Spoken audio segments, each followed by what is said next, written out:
Yeah, we're going to go ahead and get started here. Um, as a way of intro, my name is Hojung Kim. I run an SAT and ACT prep company called Perfect Score Tutoring. I rely on my experience having gotten a 36 on the ACT and a 2360. So it used to be scored out of 2400, a 2360 on the SAT, which helped me get a national merit scholarship and admission to the University of Chicago. Back then, it was, I think, not quite as commonplace to um, have like these kind of dedicated SAT and ACT tutoring programs, and students were kind of just taking the test and using that as kind of like a benchmark to go to college. They weren't seeing it as necessarily a score that they could dedicate a ton of time to and improve. Um, but the fact is that, like any test that you can prepare for, like any kind of yeah, for like any test, like any competition, anything that you can practice and train for, the SAT and ACT, but today we're going to focus on the SAT. The SAT can be learned. And one of the most important ways to understand how to navigate the SAT better is to understand just some of the general techniques that you can use to guide yourself on the test. So, really brief overview of how the strategy works. When you see any problem on the test, reading, writing, math, um, there are the reading, writing, right, is separated into you can have like reading comprehension type problems, you can have vocabulary problems, you can have like English grammar and structure problems. Um, and then math, you can there are certain problems that you can plug into your online calculator that you get as part of the digital SAT called Desmos, or some that you can approach in a way that even if you don't know the answer to the problem, or how to actually solve that problem immediately, uh, there can be clues within the answers that tell you how to solve that problem. So being able to see any problem and immediately understand what type of problem it is in order to figure out what type of approach to apply to it is really key. So that is kind of the first thing that you want to learn when you're navigating the SAT, how to see a problem and immediately categorize it. The second is that you should practice, and whenever you get an answer wrong, I like to keep like a wrong answer journal because it's not just taking practice SATs and scoring in a certain way and then going, oh, well, I need to study more, and then going back and taking another SAT. You really want to learn exactly what types of questions you are getting wrong and understand why you are making the mistakes that you're making. Because if you can do that, then you can really specifically target the types of problems that you need the most practice with and just continue training those in order to avoid those mistakes on the next take. So, in with that goal, it's not actually, it is a time test, right? You have a limited amount of time per section and therefore per problem that you can dedicate. And you don't want to run out of time. But when you are practicing for the SAT, you should not really be focusing on speed first. You should focus on making sure that you're getting all of the problems or close to all the problems um, as correct as you possibly can. Once you do that, then you can actually focus on speed because it's not so much about if you aren't developing accuracy and you're just trying to speed up, well, all you're practicing is getting to the wrong answer faster, which is, doesn't give you any more points. So you want to make sure that you understand how to do it and then accelerate that curve once you understand how to do it the right way. So for the basic sections, there are only two sections, right? There's the math and then the reading slash writing. But what you can really think of them is you can think of them in terms of like kind of broader three sections: math, reading, and writing. For math, you need to know not just formulas, right? Formulas is just kind of a shorter, simpler way of saying that you need to understand how to approach each problem. You need to understand the method of solving each problem, and you need to understand the formulas and when to apply them when you see the right types of problems. Also useful on the math section is to really look at the answer choices because it's not just like a straight up math test where you just get the questions, right? What you're actually getting on the SAT is multiple choice questions with four answer choices that sometimes you can actually plug directly into the problem in order to figure out how to solve it. And that's actually the example problem and approach that we're going to go over today. This is generally useful on the entire SAT on every section, but if you mark and skip the most time-consuming problems on the math section, like especially, you should find that it gets easier to navigate this test. Because the math section by far can pose the most problems with actual timing and trying to finish the problems within the amount of time that you get. For reading, uh, people often make this mistake of just straight up reading the quite like the text or the passage that is attached to the questions. But what you really want to do is you want to make that first time that you're reading and digesting information, you want to make it as useful as possible, right? You want to mark out key um, pieces of information, whether that's names, dates, maybe the tone that an author is taking in order to understand their attitude towards the passage. And when you're looking at the answers too, there will often be these kinds of answer choices that will be talking about they'll use words like always or never or only. And that's an example of like extreme language. Sometimes there might be like emotional language, like um, a language, like a problem answer choice will say something like, "This is definitely the case. This is most certainly the case." And the reason that that is kind of like a red flag for you in the answer choices is that you aren't necessarily you're being asked to choose an answer choice that might have like too strong of a conclusion, where the passage is usually going to say something more with a little bit more gray area. So if you kind of keep those things in mind, you can, even without knowing the answer, have like a general compass towards the right answer on the reading section. For the writing section, it all really comes down to like English grammar and conventions. There's also like vocab questions that are in there too, which I think are, uh, yeah, they're kind of their own separate thing. But you need to understand grammar rules really well. You need to understand that it might be like the subject and the verb need to agree. Like you can't say something like he say, right? It's like he says. Um, so that's the kind of question that an SAT writing section might test you on. It might be trying to understand like what verb or what form of verb goes in this blank based on the subject. There'll be things like punctuation and when to use them, like when to use commas properly, when to use semicolons, periods. Um, there will generally be a pretty standard type of writing grammar questions that you can expect.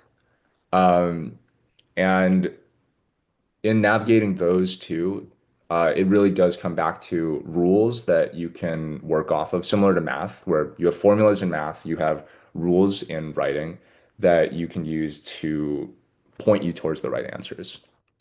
Um, a lot of people find this section to um, I think this is probably the section that introduces the most variance for students.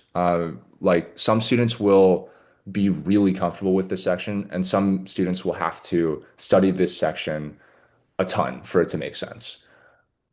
In order to figure out where you kind of need to spend your time, I would try to take a SAT diagnostic test sooner rather than later because it will just give you a good baseline score for where your current progress is at and where over the next year you can try to spend your time in order to improve the most. Okay. So today we are going to talk about plugging in the answer choices as one of the tips on how to navigate these sections better. This works especially well on certain kinds of math problems, and we're going to just go through one right now. So this is, a point where I'm going to ask you to be like kind of participating in the webinar. So um, I'll read you the problem, and then I'll kind of just ask you what you think about it and how you might think about solving it. So Zoe won the raffle at a fair. She will receive the prize money in 5 monthly payments. If each payment is half as much as the previous month's payment and the total of the payments is $496, what is the amount of the first payment? So, just looking at this question, Eric, do you feel like you have a sense of how you would go about solving this? Um, I feel like I can have we can use I mean, it might be like a division maybe. Like use 496 as a base answer or as a base question, then later like dividing it by like two. But that's my view on how I saw it. Okay. So, how long do you think it would take you to solve this problem, just straight up? Maybe an estimate of like 5 minutes or so. Okay. So the thing with these math problems is eventually you kind of want to get to the point where you understand how to solve them and can do it in like a minute and a half. So just looking at this problem, this is actually pretty challenging for somebody to think about solving in 1 to 1.5 minutes. But the thing is, on the SAT, you also get multiple choice answers. Why is that important beyond the fact that you could like just straight up guess and have a 25% chance at getting it right? It means that you can actually, without exactly knowing how to solve the question straight up, you can use the answer choices to guide how you approach this question. So now that we have these answer choices in front of us, let's say that we know that one of these has to be the right answer. So so Zoe will receive the prize money in 5 monthly payments. If each payment is half as much as the previous month's payment and the total of the payments is $496, what is the amount of the first payment? So what we can do here is we can actually choose one of these answer choices and test it out. So let's say that we think it might be answer choice B, 96, right? So we would pull out our calculator and we would start adding up 96 plus 48 plus 24 plus 12 plus 6 because each month the monthly payment is being divided by 2 and then you're adding it to the total payment. So if you do that, 96 plus 48, which is 96 divided by 2, plus 24, which is 48 divided by 2, plus 12, plus 6, you get a total of $186. Is that the answer that we're looking for? No. No, right. And why? Like, is it, in comparison to our correct answer, which is $496, that's what the total has to be.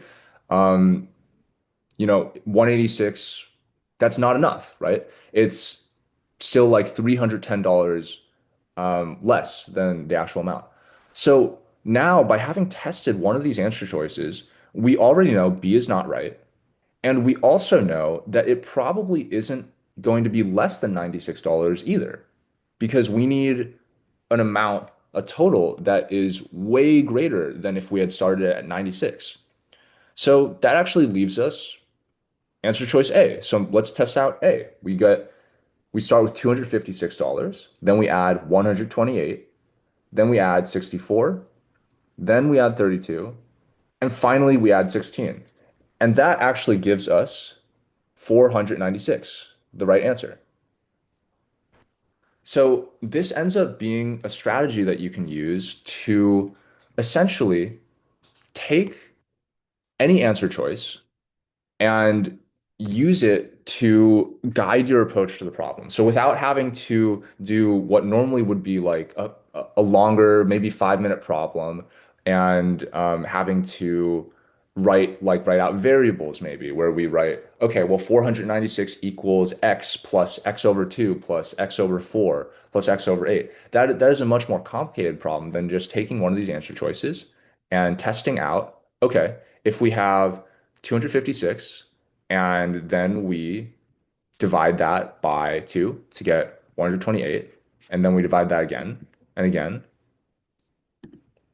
So we would just get, by starting off with any choice of answer, we could actually just make it more concrete for ourselves by working through the example. And then when we actually calculate this out and when we add it together, we have the right answer. Now, notice that we actually started with the wrong answer choice, right? We tried to test out B, 96, and that didn't work. But even testing out the wrong answer choice can give us a pretty solid indication of what our next answer choice guess should be that we can test out. So when we tested out with 96, we got a total that was something like $310 less than what the actual total should be. So that immediately tells us that we should probably look at something that is larger as a starting payment and then go from there. And once we do that, we can actually rule out if we tried B and it's too small, then C and D are probably also going to be too small, and that just leaves A to test. Then we test out A, and it turns out it's the right answer.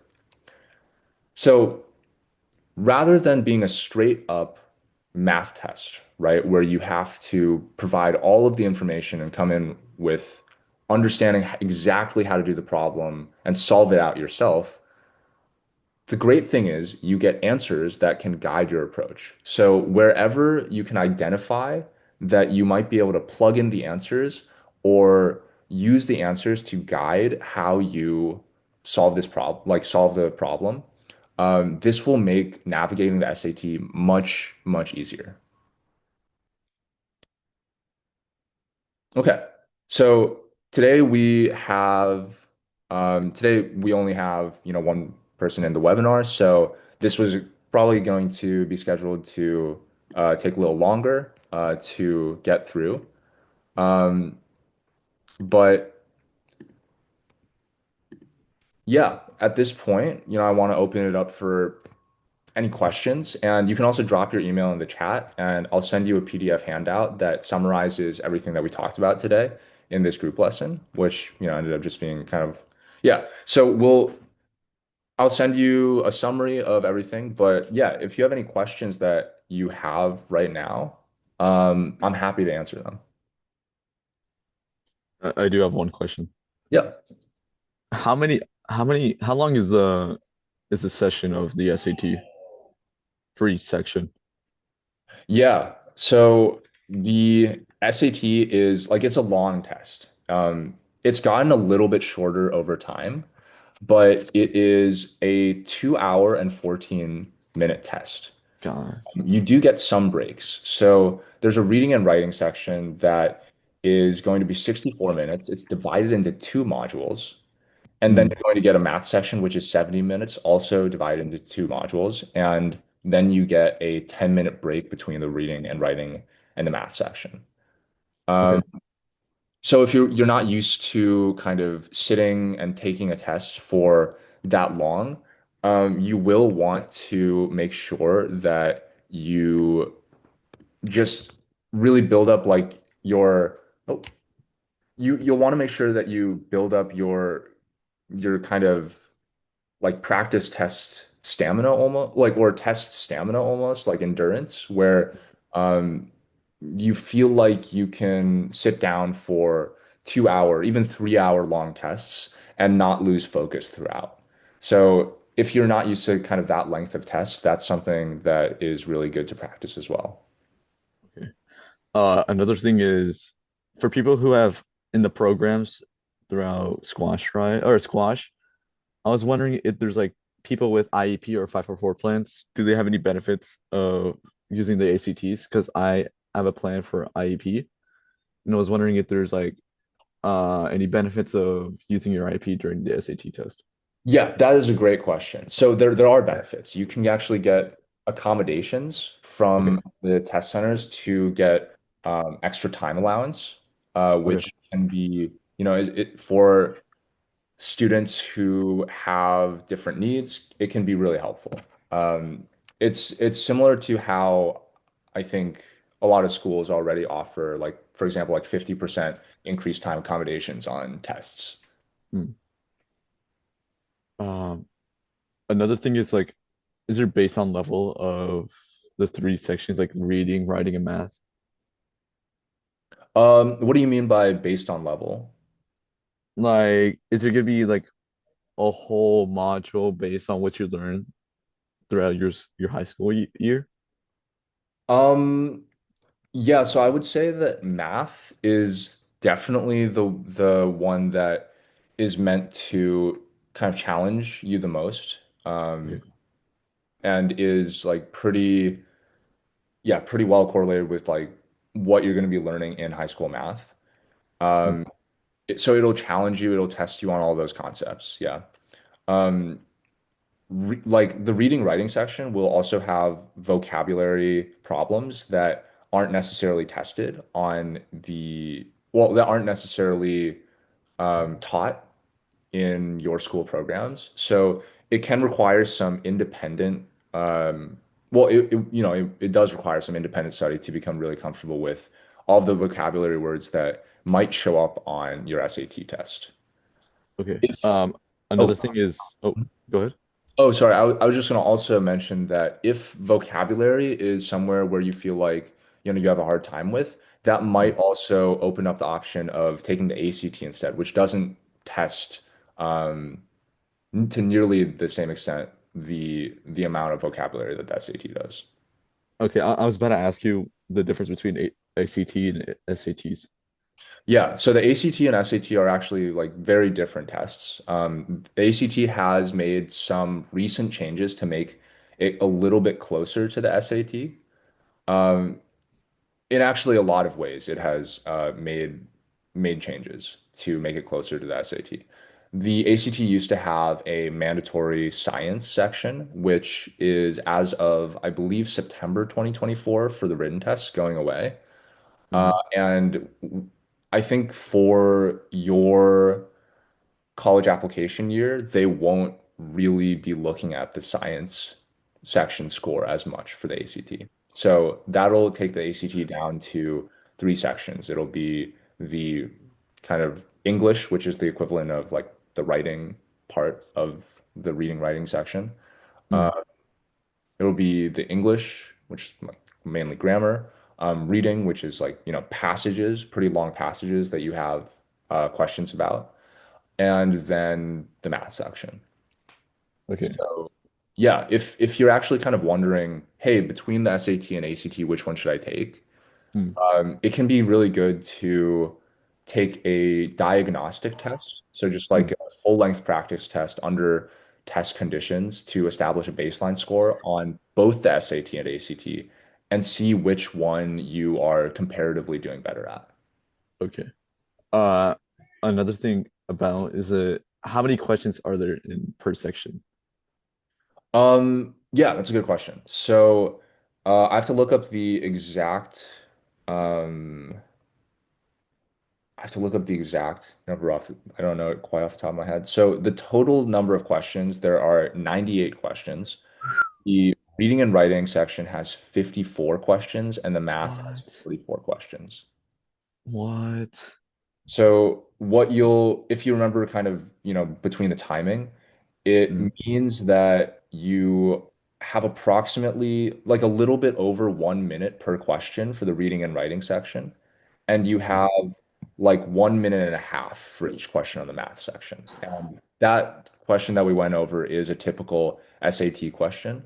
So you can expect that you kind of need to solve that really quickly. And um, that's why kind of today I wanted to go over plugging in the answers as a problem technique because it can significantly speed up the amount of time that you spend on any one question. Okay. My final question is, or technically final two question. How do I register for an ACT? Do I need to go to front office of my school of registering for SAT test or when should I take the SAT? Those are my two questions. Yeah, so you would take those, you would register for those online, Okay. on the respective websites for the SAT and ACT, College Board for the SAT and the official ACT website. Um,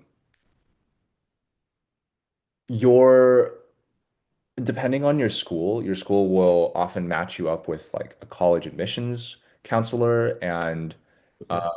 they'll kind of guide you through like the timeline and the process. But uh, generally, students are taking their first official SAT or ACT in the spring of their junior year. And then they have kind of more chances throughout both the summer and the fall. But their final take of either test will usually be in the fall of their senior year, right before those college applications go out. Okay. Um, for college admissions, can you cancel out your SAT scores if you don't want to go to that specific college or they ask you for your SAT scores? Um, Sorry, can you say that one more time? Can you, does college look at your both your SATs and SATs? Okay, I see. So you only have to submit one set of scores. You only have to Okay. submit the SAT or the ACT. So you can choose which one to send to the college. Yeah. Okay. I think that's about it. Great. Thank you for attending. Thank you for asking, engaged questions. And I hope this was really Mm, helpful. I will send a PDF handout to the email that you dropped in. Um, okay. Yeah, to kind of like conclude thoughts around this test, um, it can be a very challenging process, especially for students that it's kind of its own unique kind of test, and the extent to which it actually tests useful skills for college and really measures those in a way that makes sense. Um, it's it's a little bit less certain, right? Mm, Just because you do well on the ACT or SAT, that's not necessarily an indication of whether you are going to do great in college, and vice versa. Just because you did poorly on the test, like one test, like does that really say much about your 4 years that you're going to spend in college? I mean, not really. But the problem is that college admissions offices kind of treat that test like it is a solid indicator of how you're going to do in college. So they do base um, a major part of their decision making about whether to accept or reject or, whatever with college applicants based on this test. mm, So, um, as you kind of like start with an SAT diagnostic and you're making progress on this test, that's kind of the place where students often seek out tutors and classes in order to understand more of kind of the fundamentals behind this test and how to approach them. And that's kind of what, my experience is in, where I help students with the SAT and ACT and both like speed, accuracy, and just in general get to the point where they feel really confident about and happy with the scores that they're applying to college with. So I in included in the handout, I am going to be there's a section with a lot of different resources that you can use to kind of really start proactively thinking about and practicing for these tests. So make sure to check that section out on the handout. And yeah, I will send that from my email address. So if you have any follow-up questions too, you can just reply to that email. Okay, perfect. Thank you so much then. Great.